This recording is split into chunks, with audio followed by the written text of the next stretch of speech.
Good morning my dear students. हाँ जी बेटा, हुण तुहानूं समर वेकेशनस हो गई तो हॉलीडेज़ होमवर्क भी तुहानूं मिल गया होएगा। तो बहुत सारे पूछ रहे बच्चे कि मैम इनू किस तरीके नाल करना। ठीक है, सो एक बारी मैं तुहानूं ये क्लीयर कर दिंदी आ कि तुसीं इहदे विच करना की हैगा। ठीक है, हाँ जी, क्लास 6 हॉलीडेज़ होमवर्क जी। फर्स्ट नंबर ते है right and learn meanings in Punjabi Hindi of any 3 difficult words from chapter 1, 2 and 3 in your notebook daily. हाँ जी, हुण तुहाडे चैप्टर च अप्रैल और मई के सिलेबस दे विच फस्ट 3 चैप्टर्स हैगे। तुसीं उन्हां तिन्नां दे विचों कोई भी 3 डिफिकल्ट वर्ड्स देखने, उन्होंने लर्न करना, और मीनिंग्स पंजाबी च लिखने आ। ठीक है, तो उन्होंने अपनी नोटबुक के उपर नोट डाउन कर लियो तो लर्न भी कर लियो। नैक्सट है number 2 learn question answers of chapter 1, 2 and 3। हुण इन्हीं चैप्टर्स के तुसीं क्वेश्चन आंसर्स लर्न करके लिखने भी आ। ठीक है, क्योंकि इंग्लिश तुसीं कल्ली रीडिंग करके या लर्न करके तुहानूं समझ नहीं आती, तुसीं लर्न करके उन्होंने लिखो, एक एक क्वेश्चन नूं लर्न करो तो फिर उन्होंने लिखो। ठीक है, next is right examples of different kinds of nouns 5 each. हाँ जी, हुण तुहाडे सिलेबस दे विच ही नाउन्स हैगे आ ते तुसीं काइंड्स ऑफ नाउन्स लिखने आ कि नाउन दी पहलां डेफिनेशन दसो, फिर उस तो बाद ये भी दसो कि इहदियां टाइप्स किन्नियां हुंदियां, उन्हां दे नेम दसो, उस तो बाद उन्हां दियां एग्जाम्पल्स भी दो नाल। ठीक है, next is draw mind maps on my favourite animal and my gift. हाँ जी, हुण आपां नूं लैसन नंबर 1 दे विच सी ना जो एनिमल्स बारे चैप्टर सीगा, ਉਹਦੇ ਵਿੱਚ ਕਾਊ और बफलो ਦਾ भी सी, ਤੇ ਇੱਕ ਆਪਾਂ ਨੂੰ ਲੈਟਰ ਵੀ ਹੈਗੀ ਆ। ਠੀਕ ਹੈ, ਬਰਥਡੇ ਗਿਫਟ ਵਾਲੀ। ਸੋ ਇਹ ਦੋ ਟੌਪਿਕ ਦਿੱਤੇ ਹੋਏ ਤੁਹਾਨੂੰ, ਤੁਸੀਂ ਦੋਨਾਂ ਦੇ ਵਿੱਚੋਂ ਟੌਪਿਕਸ ਦੇ ਵਿੱਚੋਂ ਸਿਲੈਕਟ ਕਰ ਲਓ ਤੇ ਤੁਸੀਂ ਇਹਨਾਂ ਦੋਨੋਂ ਟੌਪਿਕਸ ਨੂੰ ਮਾਈਂਡ ਮੈਪ ਦੇ ਥਰੂ ਡਿਸਕ੍ਰਾਈਬ ਕਰਨਾ। ਠੀਕ ਹੈ, ਮਾਈਂਡ ਮੈਪ ਕੀ ਹੁੰਦਾ ਕਿ ਤੁਸੀਂ ਮੇਨ ਪਹਿਲਾਂ ਤਾਂ ਟੌਪਿਕ ਦਾ ਨੇਮ ਲਿਖੋ, ਮਾਈ ਫੇਵਰੇਟ ਐਨੀਮਲ, ਉਸ ਤੋਂ ਬਾਅਦ ਸੋਚੋ ਤੁਹਾਡਾ ਫੇਵਰੇਟ ਐਨੀਮਲ ਕੌਣ ਹੈ। ਠੀਕ है, फिर तुसी ਉਹਦਾ चाहे एक सर्कल बना लो चाहे स्क्वेयर बना लो, वो लिख दो। ठीक है, सपोज डॉग, तो उस तो बाद तुसी उन्होंने ही अगे डिस्क्राइब करना। डॉग्स दियां जिहड़े अगे क्वालिटीज़ की हुंदियां वो लिख सकते हैं, कलर किस तरह के हुंदे उन्हां दे वो लिख सकते हैं, की वो खांदा है वो लिख सकते हैं। ठीक है, तो किस किस नस्ल दा हुंदे आ डॉग्स वो लिख सकते हैं। मतलब तुसी पर्टिकुलर उसे एनीमल नूं एक्सप्लेन करना through mind map.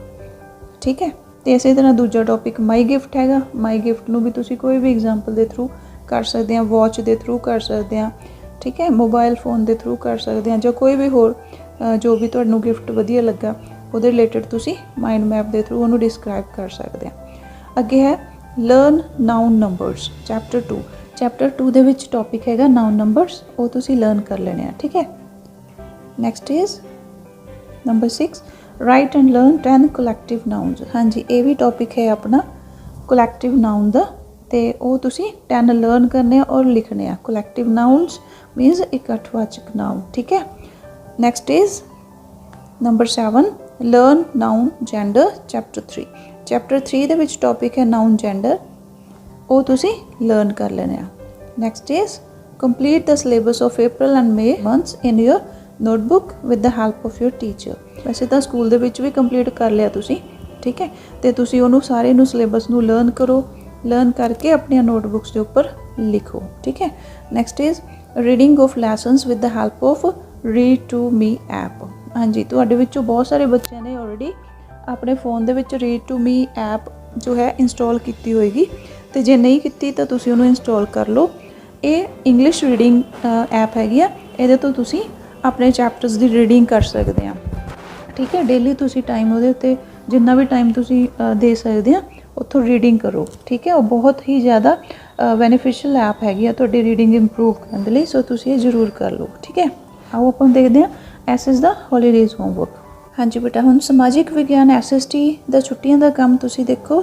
Class 6 first number ते अप्रैल मई दे हुण तक करवाए गए सारे पाठां दे अभ्यास दे प्रश्न उत्तर अपने कॉपियां के उपर नोट किए जान ते तां जो लिखण की प्रैक्टिस हो सके। सो मैं ऑलरेडी यही अपनी क्लास के बच्चों को भी कहा सी, मैं उन्होंने भी यही हॉलीडेज़ होमवर्क पहला दिता सी। और तुसी करना की है, तुसी देख देख के नहीं लिखना, तुसी एक एक क्वेश्चन नूं लर्न करके लिखो। तुसी एक नोटबुक लै लो, ठीक है, न्यू नोटबुक लै लेना और उन्होंने हाफ कर लो। हाफ साइड तुसी SST का काम कर लो, हाफ साइड ते इंग्लिश का काम कर लो। और ये लिए तुसी की करना अप्रैल और मई के जिन्ने भी चैप्टर हैं 5 चैप्टर्स है ਉਹਨਾਂ ਦੇ ਵਿੱਚੋਂ ਇੱਕ ਇੱਕ ਚੈਪਟਰ ਦੇ ਕੁਐਸਚਨ ਆਨਸਰ ਲਰਨ ਕਰਨੇ ਆ। ਇੱਕ ਇੱਕ ਕੁਐਸਚਨ ਨੂੰ ਲਰਨ ਕਰੋ, ਲਰਨ ਕਰਕੇ ਲਿਖਦੇ ਜਾਓ, ठीक है। नाल नाल तुहाडी रिटन प्रैक्टिस हो जाएगी, नाल नाल तुहानूं सारा सिलेबस लर्न हो जाना, ठीक है। नंबर 2, विद्यार्थियों द्वारा अप्रैल मई दे हुण तक करवाए गए सारे पाठां दे प्रश्न उत्तर याद किए जाण। आपां ये फर्स्ट पॉइंट क्लीयर कर लिया कि जदों रिटन करना तो तुसीं लर्न करन तो बाद ही करना। पहला क्वेश्चन नूं लर्न करना, उस तो बाद लिखना, ना कि पहला सारा रिटन वर्क कर लिया उस तो बाद तुसीं याद करना ही नहीं। इस तरह नहीं करना, तुसीं सब तो पहला क्वेश्चन नूं लर्न करना, उस तो बाद ही उन्होंने लिखना, ठीक है। एक ही क्वेश्चन लर्न करके तुसीं लिख लो।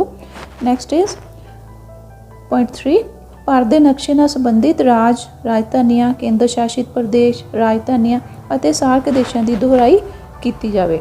ਹੁਣ ਜਿਹੜਾ ਤੁਹਾਡਾ ਮੈਪ ਹੈਗਾ ਭਾਰਤ ਦਾ ਨਕਸ਼ਾ, ਉਹਦੀ ਪ੍ਰੈਕਟਿਸ ਕਰੋ। ਉਹਦੇ ਵਿੱਚ ਸਾਰੀਆਂ ਸਟੇਟਸ ਫਿਲ ਕਰਨੀਆਂ, ਉਹਨਾਂ ਦੀਆਂ ਕੈਪੀਟਲਸ ਕਰਨੀਆਂ, यूनियन टैरेटरीज़ करनी, उन्होंने कैपिटल करनी तो सार्क जिहड़ियां कंट्रीज़ हैगियां उन्होंने रिलेटेड सारी तुसीं रिविजन करनी है। नंबर 4, हर विद्यार्थी हुण तक पढ़ाए गए पाठां विचों mind map, time line, quiz, grid खेड, वर्ड वॉल आदि तैयार करनगे। इहदे विचों तुसीं जो भी तुसीं ईजीली कर सकदे आ चूज़ कर लो तो वो कर लियो, ठीक है। माइंड मैप तुहाडा मैं तुहानूं एक एग्जाम्पल भी दिखा दिंदी हाँ। वो माइंड मैप ते टाइम लाइन दी एग्जाम्पल है। तुसीं अपने सिलेबस दे विचों कोई भी चैप्टर लै सकदे हो। सपोज तुसीं सूरज परिवार वाला टॉपिक लै सकदे हो, ठीक है। तो तुसीं सब तो पहलां उहदा टॉपिक दा जिहड़े दे तुसीं माइंड मैप तैयार करना उहदा नेम इत्थे मैंशन कर दो, सपोज सूरज परिवार, ठीक है। हुण उस तो बाद सूरज परिवार दे नाल उहदे मतलब उहदे नाल रिलेटेड की कुछ हैगा तुसीं वो लिखो, ठीक है। पहलां तुसीं लिख सकदे आ भी ये जोड़े जोड़े ग्रह है उन्होंने नेम मैंशन कर सकते हैं इसी तरह, ठीक है। बुध, शनि, शुक्र, बृहस्पति, नैपच्यून, यूरेनस, धरती, ठीक है। ये सारिਆਂ ਦੇ नाम इस तरह तुसीं मैंशन कर सकते हैं। तो ये सारा तुहाडा सूरज परिवार नाल रिलेटेड माइंड मैप तैयार हो जाएगा, ठीक है। तो ये ईजीली लर्न हो जाता तुहानूं सारा कुछ। उसनूं अगे भी एक्सप्लेन कर सकते हैं। सपोज उस तो बाद तुसीं ਉਹਨੂੰ ਨੈਕਸਟ ਵੀ ਉਹਦੇ ਬਾਰੇ ਜਿਹੜੀ ਇਨਫੋਰਮੇਸ਼ਨ ਤੁਹਾਨੂੰ ਪਤਾ ਤੁਸੀਂ ਉਹ ਲਿਖ ਸਕਦੇ ਆ, ਠੀਕ ਹੈ। ਟਾਈਮ ਲਾਈਨ ਦੀ, ਠੀਕ ਹੈ। ਕੋਈ ਵੀ ਤੁਸੀਂ ਟੌਪਿਕ ਲੈ ਲਿਆ ਤੇ ਉਹਨੂੰ ਆਪਾਂ ਟਾਈਮ ਲਾਈਨ ਦੇ ਵਿੱਚ ਸ਼ੋਅ ਕਰਨਾ। ਸਪੋਜ਼ ਇੱਥੇ ਤੁਸੀਂ ਆਧੁਨਿਕ ਸਿੱਖਿਆ ਦੇ ਵਿਕਾਸ ਨੂੰ ਸ਼ੋਅ ਕੀਤਾ ਆ, ਠੀਕ ਹੈ। ਸਭ ਤੋਂ ਪਹਿਲਾਂ ਤੁਸੀਂ ਇਹਨਾਂ ਨੂੰ ਐਸੇ ਤਰੀਕੇ ਦੇ ਨਾਲ ਟਾਈਮ ਲਾਈਨ ਬਣਾ ਲਓ। ਸਭ ਤੋਂ ਪਹਿਲਾਂ ਉਹਨੂੰ ਹੈਡਿੰਗਸ ਉਹਦੇ ਦੇਖ ਲਓ, ਲਾਈਨ ਦੇ ਵਿੱਚ ਤੁਸੀਂ ਉਹਨੂੰ ਰਿਪਰੈਜ਼ੈਂਟ ਕਰਨਾ। ਇਹਨਾਂ ਸਾਰੀਆਂ ਚੀਜ਼ਾਂ ਨੂੰ ਟੌਪਿਕ ਤੁਸੀਂ ਕੋਈ ਵੀ ਲੈ ਸਕਦੇ ਹੋ ਆਪਣੇ ਸਿਲੇਬਸ ਦੇ ਅਕੋਰਡਿੰਗ, ਠੀਕ ਹੈ। ਸੋ ਇਸ ਤਰੀਕੇ ਨਾਲ ਤੁਸੀਂ ਸਾਰਾ ਇਹਨੂੰ ਟਾਈਮ ਲਾਈਨ ਦੇ ਵਿੱਚ ਡਿਸਕ੍ਰਾਈਬ ਕਰਨਾ, ਠੀਕ ਹੈ। ਵਿਦਿਆਰਥੀ ਆਪਣੇ ਪਿੰਡ ਜਾਂ ਸਕੂਲ ਜਾਂ ਕਸਬੇ ਦਾ ਨਕਸ਼ਾ ਬਣਾਏਗਾ। ਨੋਟਬੁੱਕ ਦੇ ਉੱਪਰ ਹੀ ਤੁਸੀਂ ਪੇਜ ਦੇ ਉੱਪਰ ਆਪਣੇ ਵਿਲੇਜ, ਆਪਣਾ ਸਕੂਲ, ਆਪਣਾ ਟਾਊਨ, ਕੋਈ ਵੀ ਇਹਦੇ 'ਚੋਂ ਕੋਈ ਇੱਕ ਮੈਪ ਬਣਾ ਸਕਦੇ ਆ, ਠੀਕ ਹੈ। ਲਾਸਟ 'ਤੇ ਹੈਗਾ ਹੇਠ ਲਿਖੇ ਵਿਸ਼ਿਆਂ ਦੇ ਪੋਸਟਰ ਜਾਂ ਚਾਰਟ ਬਣਾਏ ਜਾਣ। ਆ ਟੌਪਿਕਸ ਤੁਹਾਨੂੰ 6 ਦਿੱਤੇ ਹੋਏ ਆ, ਇਹਨਾਂ ਵਿੱਚੋਂ ਕੋਈ ਵੀ ਇੱਕ ਸਿਲੈਕਟ ਕਰ ਲਓ, ਠੀਕ ਹੈ। ਤੇ ਤੁਸੀਂ ਉਹਦੇ ਉੱਪਰ ਆਪਣੇ ਚਾਰਟ ਜਾਂ ਪੋਸਟਰ ਬਣਾ ਸਕਦੇ ਆ। ਸੂਰਜ ਪਰਿਵਾਰ ਤੇ ਉਸਦੇ ਗ੍ਰਹਿ ਤੇ ਉਪਗ੍ਰਹਿ ਵਿੱਚ ਅੰਤਰ, ਰੁੱਤ ਤਬਦੀਲੀ, ਦੈਨਿਕ ਗਤੀ ਅਤੇ ਵਾਰਸ਼ਿਕ ਗਤੀ ਵਿੱਚ ਅੰਤਰ, ਇਤਿਹਾਸਿਕ ਸਰੋਤ, ਦੇਸ਼ ਜਾਂ ਕੌਮ ਅਤੇ ਸਮੁਦਾਇ ਲਈ ਸਾਡੇ ਫਰਜ਼। ਇਹ ਸਾਰੇ ਟੌਪਿਕ ਤੁਹਾਡੇ ਅਪ੍ਰੈਲ ਤੇ ਮਈ ਦੇ ਸਿਲੇਬਸ ਦੇ ਵਿੱਚ ਹੀ ਹੈਗੇ ਆ, ਠੀਕ ਹੈ। ਬੁੱਕ ਖੋਲ੍ਹੋ, ਚੈਪਟਰ ਦੇਖੋ, ਉਹਦੇ ਅਕੋਰਡਿੰਗ ਤੁਸੀਂ ਆਪਣਾ ਪੋਸਟਰ ਤਿਆਰ ਕਰ ਲਓ, ਠੀਕ ਹੈ। ਅਤੇ ਜੇ ਫਿਰ ਵੀ ਤੁਹਾਨੂੰ ਕੋਈ ਵੀ ਦਿੱਕਤ ਆਉਂਦੀ ਹੈ ਕਿਸੇ ਵੀ ਤਰ੍ਹਾਂ ਦੀ ਹੈ ਨਾ ਕਰਨ ਦੇ ਵਿੱਚ, ਤਾਂ ਤੁਸੀਂ ਇਸੇ ਵੀਡੀਓ ਦੀ ਕਮੈਂਟ ਸੈਕਸ਼ਨ ਦੇ ਵਿੱਚ ਮੈਂਸ਼ਨ ਕਰ ਦਿਓ ਅਤੇ ਮੈਂ ਨੈਕਸਟ ਵੀਡੀਓ ਦੇ ਵਿੱਚ ਉਹਨੂੰ ਹੋਰ ਈਜ਼ੀਲੀ ਐਕਸਪਲੇਨ ਕਰ ਦੂੰਗੀ, ਠੀਕ ਹੈ। Okay students, happy holidays, take care, bye bye.